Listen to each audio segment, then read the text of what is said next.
कन्नौज में तेज धूप और 46 डिग्री तापमान के बीच ट्रैफिक पुलिस अपने कर्तव्य पर डटे हैं। यातायात प्रभारी अफाक खान ने नेटवर्क 10 से खास बातचीत की और बताया कि सिपाहियों को छांव में रहने और लगातार नींबू पानी पीने की सलाह दी गई है। दुर्घटनाओं की स्थिति में ड्यूटी रात में भी करनी पड़ती है, जिससे पारिवारिक समय प्रभावित होता है।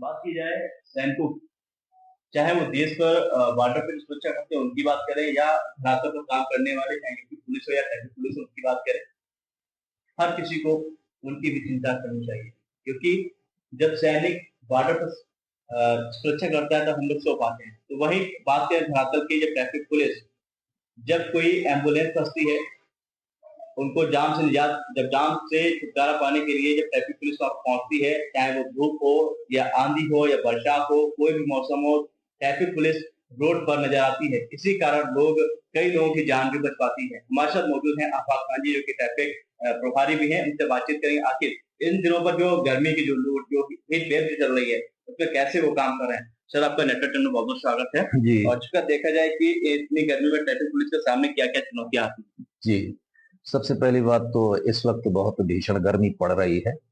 अब इस गर्मी में ये भी देखना है कि हमारे जवान जो ड्यूटी पर हैं उनको तो देखना ही है, उसके साथ साथ आम जनता को भी देखना है।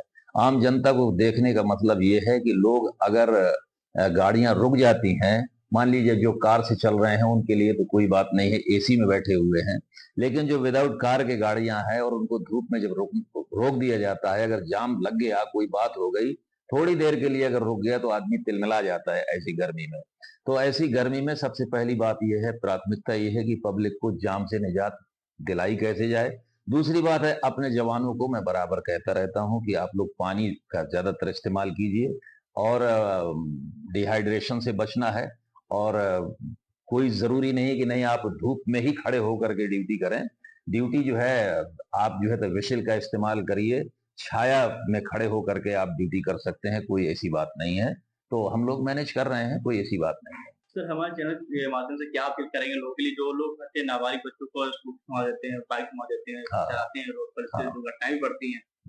मैं ज्यादातर आप ये समझ लीजिए, कल एक दो बच्चों की गाड़ियां मैंने पकड़ी जिसमें तीन तीन नहीं, चार चार बच्चे बैठे हुए थे और मैंने दोनों गाड़ियों को रोका। एक एक घंटे बाद दूसरी मिल गई तो दोनों को मैंने रोका और उनके पेरेंट्स को बुला करके, और उनको पेरेंट्स को बुलाने के बाद उनको वार्निंग दी कि अब अगर आप दोबारा इनको देंगे तो बहुत महंगा चालान करेंगे, और उन्होंने कमिटमेंट किया कि अब दोबारा नहीं देंगे। और मैं इसके लिए ज्यादातर अवेयरनेस करता रहता हूं।